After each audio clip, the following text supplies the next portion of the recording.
Hey everyone, Voro here, and today we're going to review the Inverza 280 from E-Flite. This beautiful plane right here has been a really fun airplane, and we're going to go through it. We're going to take it out of the box, we're going to show you everything, what it comes with, how to put it together, which is very, very simple. I don't know if you can make a assembly any simpler than this plane. It comes in your bind and fly basic, so what that means is it's coming as a, I guess we can call it receiver ready. However, there's no battery, no charger, just the airplane, but everything is in the airplane. It asks for a 3-cell 450 milliamp. However, I have been flying it on a 3-cell 480 from Thunder Power, one of their Pro Light series. It has plenty of power, more than enough for the airplane. The airplane goes vertical, as you will see a little later on in the flight video.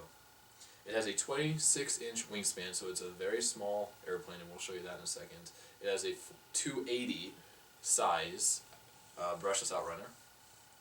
Small little 3.5 milligram servos, which are very, very tiny.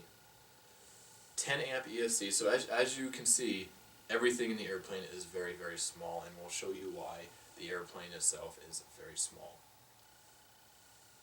So, let's get out of the box, show you what it comes with. Oh, there we go. So, here's the plane, and as I said earlier, it is very, very small.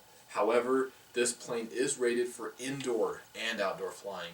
I would not recommend mating it in indoors because it is very fast, very aerobatic. I would recommend mating it in the outdoors, and when you feel comfortable with flying it in small spaces, then take it inside. The throws on it are massive. As you can see, it has very, very large throws. I actually turned the throws down for the video, which will be showed a little later on, and you will see it still rolls a ton. In my radio, I programmed the Ailerons to 70% roll. I tried 100% for the main flight for a trim out. I've only flown this thing twice. The recorded video that you will see is from the second flight. So the first flight was just merely for trim. I didn't need to trim it at all. It just took off perfectly straight. However, the sensitivity on the ailerons and how fast the ailerons rolled the plane were very, very high, much higher than I think anyone will need.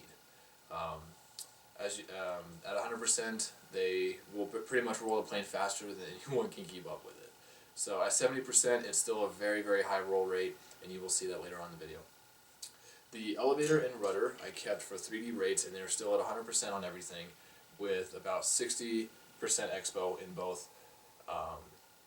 There's 60% expo in the elevator.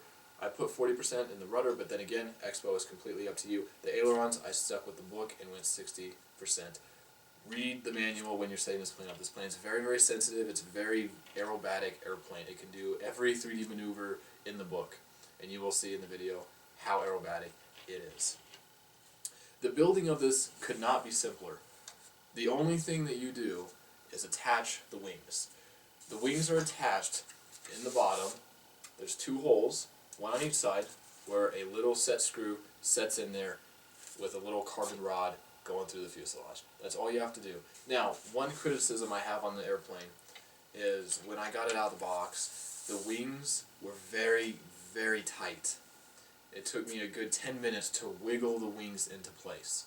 The foam was very well molded, and I guess that is a good thing. I'd take that over being loose, but if you do encounter it being tight, be very careful when you're inserting them and make sure not to break the wing.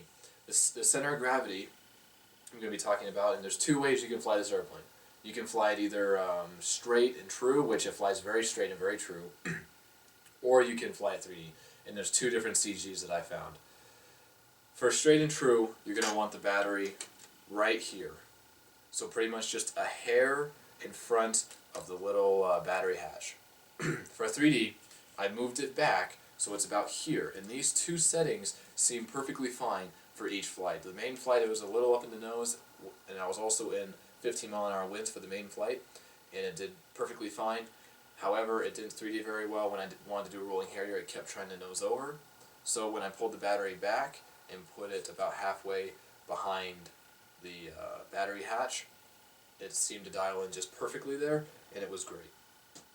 The flight time on a 453S I set to about 5 minutes, and I still had about 40% battery, so you could easily get 7 to 8 minutes off of this airplane.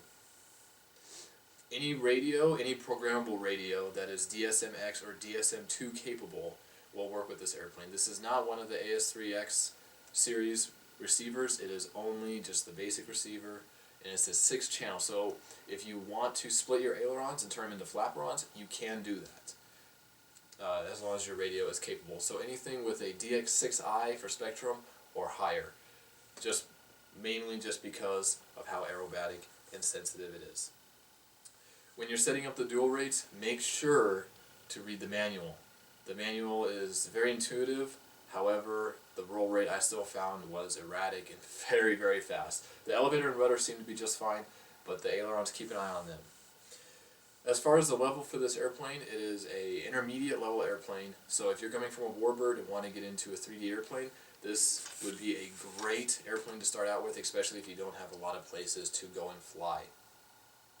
This plane is very, very light, so what that's going to do is it's very durable. It physically isn't very heavy, so it would take a very hard crash, a lot of inertia to damage this airplane. So a tumble or a little mistake here and there, not going to hurt it that much.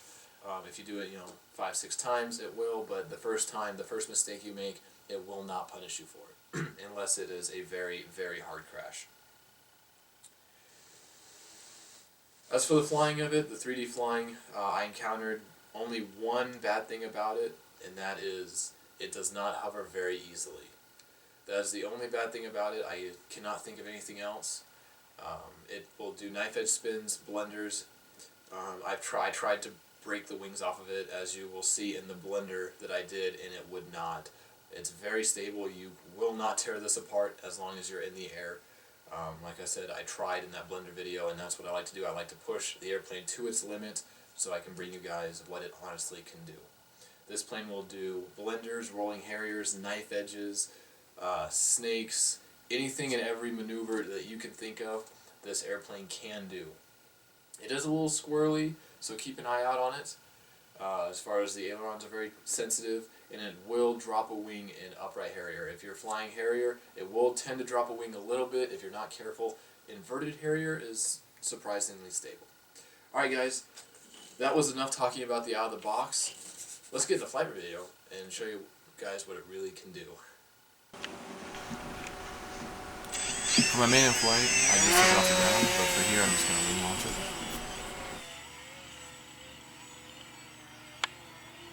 As you guys can see, as I said before, it rolls very fast. Again, this is at 70% roll, so 70% travel on the servo, it still rolls more than enough.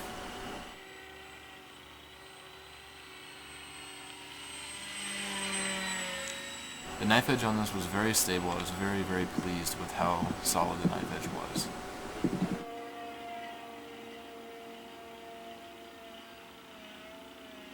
Has plenty of power for vertical, as you can see here. I'm actually contemplating putting a 2S. I don't know how well it would fly, but it's not a bad idea to take down on weight and increase your flight time. Has plenty of vertical power. Has plenty of speed to go into high G maneuvers, as in pop tops, knife edge spins, or blenders. The inverted Harrier I was very, very pleased with. It surprised me at how stable the inverted Harrier was.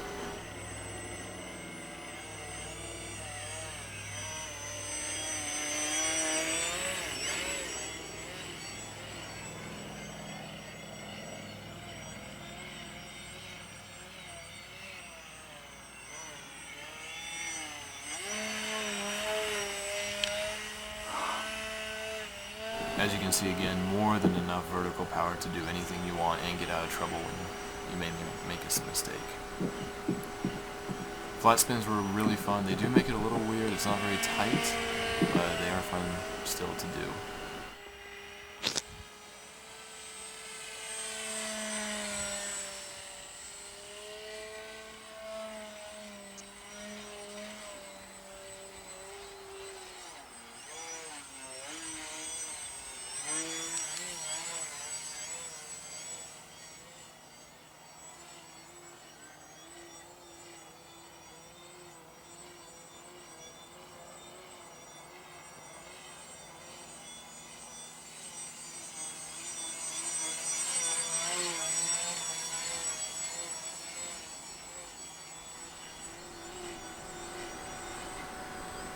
going to do some upright Harrier.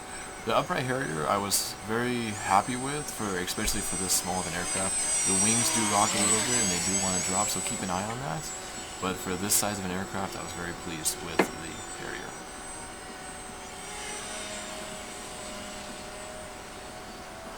So here comes that incredibly powerful blender as you saw in the beginning of the video.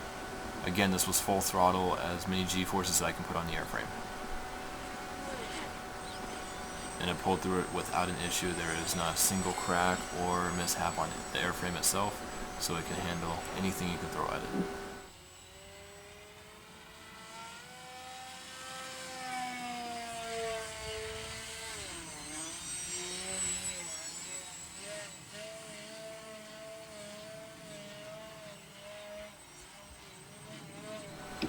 As you can see with the rolls, that again is 70%. The rolls are very, very fast.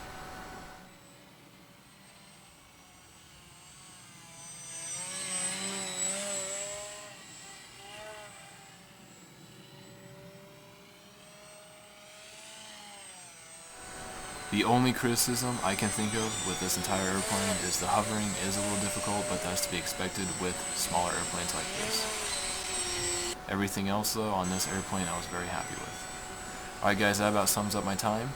So don't forget to subscribe, feel free to comment, feel free to follow me on Facebook at VoroRC and Twitter at VoroRC, Facebook.com/VoroRC.